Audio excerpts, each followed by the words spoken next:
on air. Hi, John. Thank you for coming on Det Nation. It's fantastic. I've been really excited to have you on. It's a Sunday. A Sunday is a really good day to talk about art. I love art. I know you're an expert at art.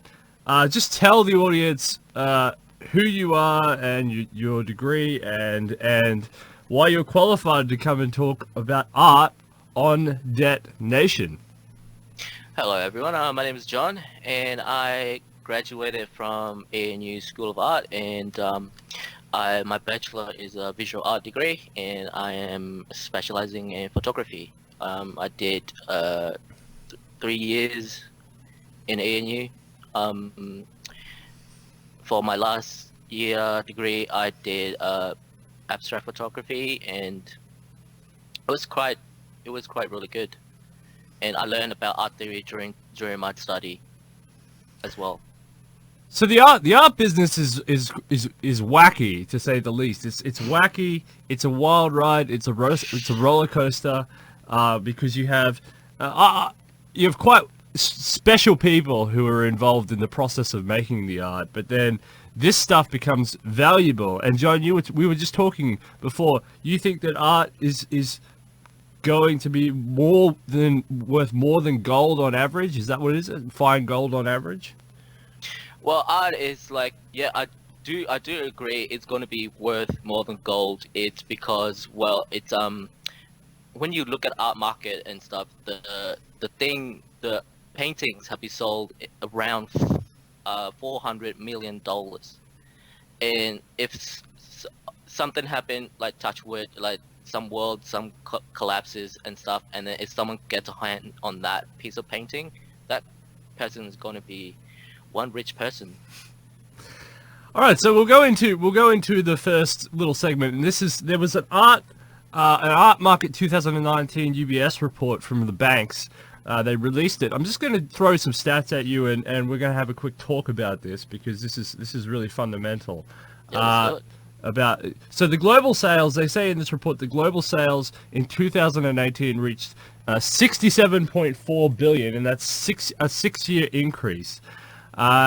This brings the market to the second highest level in 10 years, which values advancing 9% over the decade from 2008 to 2018. So basically, the art market, ever since the financial crash of 2008, has been advancing according to this report. And the leader in this is the top 3 markets according to this report are the United States, the United Kingdom, and China. So they further cemented their position over the total of the globe. What say you? Is that all New York? Is that Beijing? Is that Shanghai? Is it London? When you're going to buy art, where would you go? I mean, there's obviously these 3 places, but where in those places? So for America, let's start with America. America is kind of like in a scene like the art scene. It's pretty advancing because like you get MoMA, Museum of like MoMA, and then you like New York is the base for America, and you get a lot of the painting I mentioned about that sold around $400 million is it's from America, and now it's owned by a Saudi prince, and yes, and a lot of political stuff that connected with art, but we'll get into that later. But for America, it's New York. I think it's a main scene for art, and then for UK, it's from what I gathered, UK is more like London area because I watched a video on a YouTube how they talk about someone they're proud, even though the people doesn't understand art, but they're proud to have this sort of stuff in London. And for China, and right now I think for China it's more like Shanghai, Beijing, but at the moment Taiwan is coming up really quick around because it's like with Taiwan it's really heavy on art scenes about performance arts, visual art and visual art as well. So you got in Taiwan you get a lot of millennials buying art as well. So So with yeah. it, when you purchase art, and you mentioned performance art, how do you purchase? Can you purchase performance art? Like, is it buying shares of a production company? Is that how you purchase performance art, or is it buying rights to sales online, the copyright, or how is there a way to purchase performance art, or is it mainly when they're talking about these sorts of stats about billions and billions of dollars, it's mainly we're talking about physical frames. Right. Well, I used to be in a performance arts company, but it's through government funding. Mm. So yeah, so I'm guessing it's through funding, public as well as like a private funding. So the way you purchase performing art, you just through fairs, going like people going to see performance So performance. not much private stakeholding in performance art. There mustn't be that much money in it. It's more of a cultural thing to showcase your country, as opposed to something that you create and you develop and you sell, like a product, like a statue or a painting or a photograph or a piece of music, for example. Yeah, right. So it shows the country's identity and culture and all the what's happening around the country and to reflect that through performance arts. In London, do you think that Brexit has had an impact on the art market? Do you think that's hurt it or helped it in any way?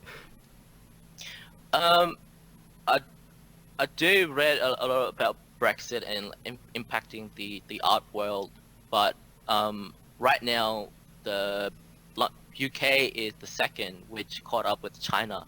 So I think, in my opinion, I think they're going good, but they still have to catch up to United States, where a lot of like popular paintings and art has been sold. Very cool. Okay. Well, that's very interesting. So give us the audience, because you have all the knowledge there packed into your head. It's fantastic. Give us a quick overview, or you take your time on this one, but tell us, because this is the foundational, because I hope you're going to come back and tell us about the art market more on this show, because we really, really enjoy and appreciate your knowledge on this. Could you tell us a brief history of the art market, or the art in general, just going right back to the Stone Age, cave paintings on the wall? Well, if you could give us a rundown on visual arts through history, that would be appreciated. Well, let me start with the joke by saying one does not simply simplify art. All right, Well, all right. yeah, no, Life it's is like art. yeah, well, the art itself, well, it's art. Way back to, like you said, in the cave painting, like Paleolithic era, where people start like cave painting, and like how they depict their day-to-day story, and through cave paintings, where the they depict the story on their hunt, like when they go on hunt and stuff, and where with the uh animal has been drawn with like a kind of like 3D shape and stuff, but for the human being it's looked like flat, because like in that era, we as a human being, we still don't have any like self, like we have no idea like how to draw like an eye, or like like through the time it's still cave painting. And then after that era, Neolithic is still the cave painting era, where it's, and then after the Neolithic, we started, as a human, we started like crafting now. So from there we have this like Bronze Age and then we start with the Bronze Age. For the Bronze Age, you can see a lot of like Egyptians and all the like the stone like craft, like stone sculpting. You got, yeah, for the Egyptian you got like calligraphy, and from calligraphy itself, it's also an art form. And After the Bronze Age, you got like Middle Ages. Does calligraphy imply writing? Sorry to cut you off. No, it's alright. Calligraphy is like a writing form. A form. Like, so yeah, it's a writing form. It's Because hieroglyphics are expression of writing as well, aren't they?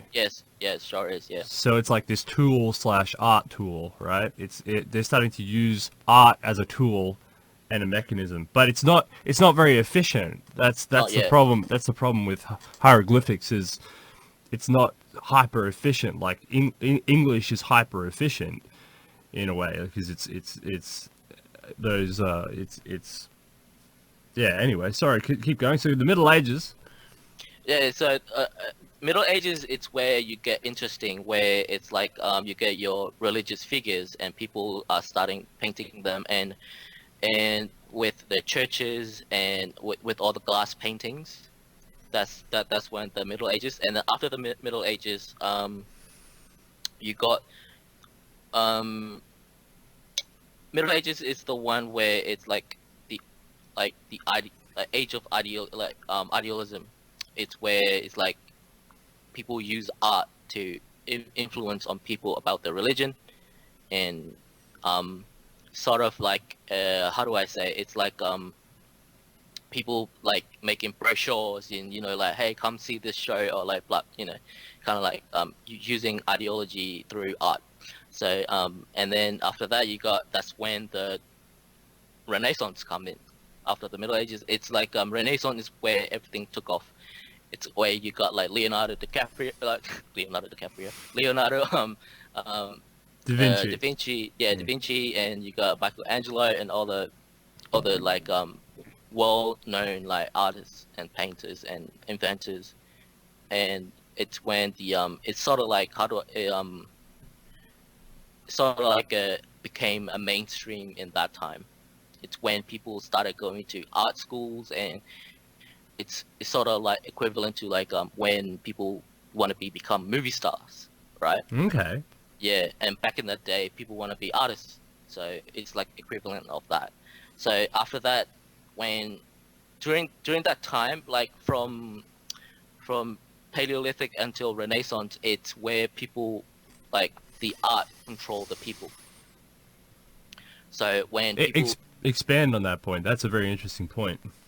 Yeah, art control people. It's because it's like when you have ideology, people want to use their ideas and then showcase them to like people to bring in on their side too. So a theme that I'm picking up until now, up until the Renaissance, is because it was hard to make art in the ancient cave paintings.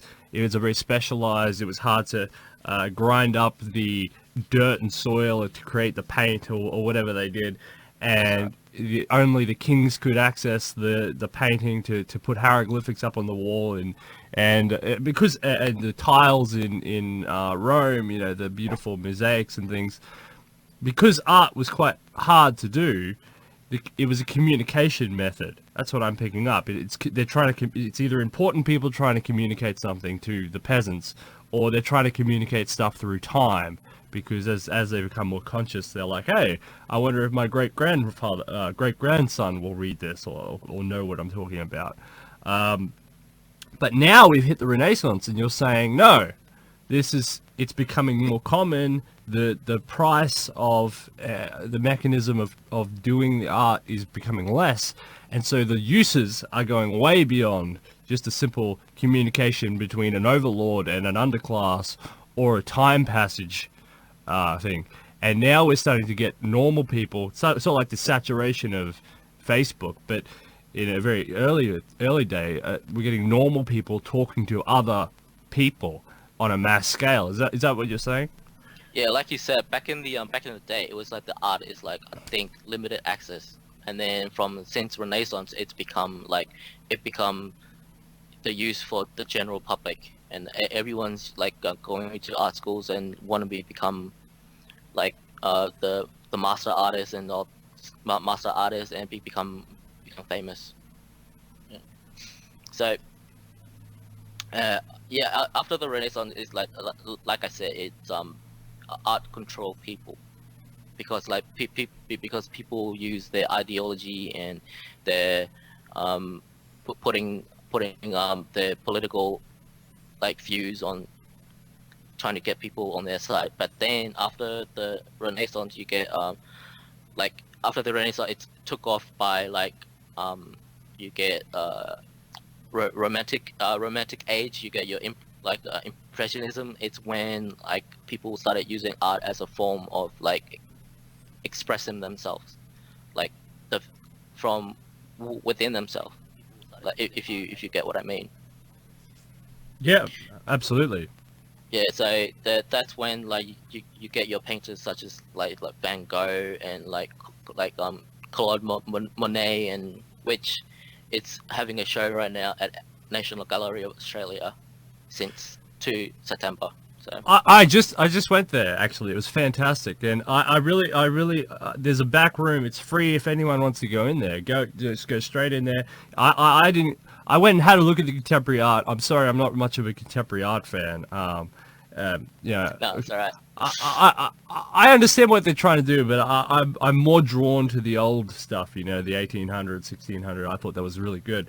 I really like the Rorkes Bridge, the Rorkes one where they're fighting the Zulus. I thought that was great, and I liked the Bathsheba one. And what I found fascinating is when you read the plaques with all the information on them, is a lot of the people who created the beautiful paintings designed the frames as well. They took a lot of time to design the frames. And my dad said something. He said, "Hey, imagine this without the frame. It wouldn't look so glorious, right?" And then I thought, hey, yeah, these people are tricking us. They're doing a beautiful painting, but then they're adding this really big, illustrious frame. And I reckon that they've increased the value of their painting exponentially on a subliminal level. I mean, it's sneaky stuff, but I like it. No, it's true because it's like I said, I'm specialized in photography, and framing your photo is a very, very important thing, because if the framing does not work well with your photos, and that just throws off the meaning as well. So like, for example, like you got your Mona Lisa and all the paintings, and if you put a frame that, let's say a boring one, and then it's just a wood framing, and it wouldn't, you know, like it wouldn't showcase. It's like, oh, you got this beautiful painting, but you got your boring frame. It's like, oh, okay, it doesn't work. It has to be. It's like a communication with the painting and the frame, so it has to meld together. Rorkes Drift is the thing I'm trying to think of. Rorkes Drift, yeah, where there was a tiny little group of Anglos against the hordes and hordes and hordes of Zulus, I think. But it's a great painting. But the Bathsheba one, and I like the Helen of Troy painting. I thought that was great. It's all there. Go and see it if you live in Sydney. I think it's fantastic. Anyway, so yeah, continue. So we're up to the Renaissance and just passing up the Renaissance there. We're heading up a history. So Renaissance, and then you got your Impressionisms. You got that's when the when people using the started become express themselves, like abstract and all the stuff. They become into the norm, and then after that you get your we get now into a digital age now. Yeah. What about all the war propaganda? Like, what about all the artwork around posters in the First World War and the Second World War? You know, join the empire, all this sort of stuff. Do you class that? Is there a class for that sort of propaganda, nationalist propaganda? There's a poster as like an art form itself, because it's like I said, like before the time, before the Renaissance, where people use art with their religion and with the religion and stuff. It's the same pattern happening with like world wars, you know, like with the poster, with like join the army, or like, you know, America wants you. It's you know, it shows like to get people's feeling, you know, to get them riled up, and like it's like something to do with the visual. Because they're very emotional posters. Because like I know the old British ones or the Uncle Sam, Yes, like the American very ones and famous, stuff like that. very Yeah. famous, very emotionally. You want to go get those people, right? Right. Do you know the artists behind those people, or are they just government, or? Um. As I said, I'm specialized in photography, but and they are also back in the day probably they were like, oh, it's just a poster, but now they're just more than a poster. It's defined like history, and it defines our culture and stuff. So I know the poster, but I don't think I know the artist. But So you're a specialist in photography. So when was the first camera invented, and how important was that to changing the world? so it was the very first time. It wasn't a photo. It was like it's called camera Obscura, where it's really, you can still do it nowadays. It's all you need is you have to darken all your room, and then it's like a pinhole. So it's, if you poke a pinhole, and then it will reflect the through the wall, and you can see the landscape. You can see the landscape inverted. So it's like, that's how it started as a camera Obscura. So that's the Camera very first Obscura. I like it. one. And but then the very first photo was taken by sorry if I butchered the name, Joseph Nietzsche Nietzsche or Niepce. Oh, it's started with like he invented, it's called heliography. It's where they started take the very first photo, and it take I think half a day to expose it, because it's back in the day it's so long to take a photo exposure. So if you look at it, if you searched up his name, and then you'll see the very first photo, and it's about like if I describe it, it's like a building with a building, and you can see on the building the two sides are lit because of the exposure had taken too long. The sun has the sun moved, so that it lit up all both sides of the building. So after that, you get your if I go through the notes, after that you get your daguerreotype, and then you get the very it's funny how like nowadays we do photoshops with our photos, right? The very first Photoshop, it's like like analog. It's from 1861, where it's like Abe Lincoln had, it's being like posted on a nobleman. That's like a very first Photoshop. Huh. Yeah. That's great. So Go Abe Lincoln. yeah. So after that, you get your the very first handheld camera was invented in 1888. So that's when it's the very first handheld camera, and then that's when people started taking it's like photos and stuff, and then when I think I skipped one, it's like when there was a photo taken from it's a French photographer, and taking it when he exposed it, it took 7 minutes to expose it. So when you expose it, it just like, you can see the building and stuff, but the people are there, but the exposure take too long. It's because people are moving, so you don't see them. But there's like, if you look at in the bottom left corner, you can see a man standing still for 7 minutes because he's getting his shoe shined. So that was the very first man photographed. Wow, in the fantastic. history. Wow. So and then when it got to the like 1950s, that's when the very first digital image was scanned. And then after that, you get to the digital age, when the 90s, that's when we became here, and now we get to use the digital cameras and all this. all this digital cameras, and then you got their phones. So Let's use that as a segue because we have about 5 minutes left. So let's use that as a segue because you wow. wanted to. Is it that time already? Yeah, it goes fast on this show. We've got to. This is where we're thinking, right? So we've got about 5 minutes left. So let's use that as a segue to jump over because I know you're big on these social media platforms, and in the modern day, there's a saturation of photos all over the net. There's bloody Instagram and Facebook, and there's all these things, right? There's all these platforms. There's Google Images and Bing and everything, right? And there's CCTV cameras everywhere, God knows what, right? So there's a saturation of photos. Has that undermined the photograph in any way, or what do you think of that? What do you think of is it Pinterest and stuff? What do you think of the saturation of sort of photos on the internet? Is that undermined photography, or do you think that's a good thing, or?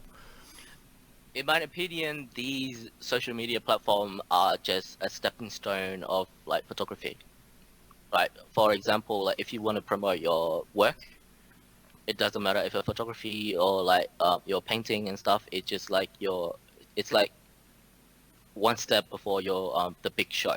So it's like a tease. It's like a teaser. So, but even then, it's like I use Instagram for my my own photos to promote them and stuff. We'll leave a link in the description if you want. Right. So, and Instagram Instagram itself is just another can of worms with photo. It's just like you can be, if artists can manipulate the viewers to get the likes, to promote their work and stuff. Instagram, it's like when I read an article, and now it's like photography, the big museums have been giving way to the contemporary photos because it's to recognize the medium as an art form and stuff, because of the rise of social media platforms, and people can't tell which is art and which is not. So like, if you get what I mean. So you think that the rise of narcissism can be seen through these social media platforms such as Instagram? It's what they're doing it not because they love photos, but because they're doing it because they're narcissistic 21st century little degenerates. Is that what's going on? So back in the day, the selfies, as we call it, are called self-portraits. That's when we use painting tools and stuff to like express our like reality, like what we see in ourselves, to show the people that like this is, for example, like the way the brush stroke that we use, it's like in a way it become like anger, or like it can become like love and stuff. But nowadays, these meaning behind it just is like has been thrown out the window, as it called like selfies, where it's all about promoting, and like you said, a narcissistic way of it just I saw a girl have a cry because she got because she was basically doing soft pornography, or if not pornography, on one of these sites, and they said, oh, get off this, and she said, oh, but my 100,000 followers. But it's like, don't put pornography on your own, because she went from being semi-famous to essentially very famous, but the way she got there was she went more and more and more skimpy along the way.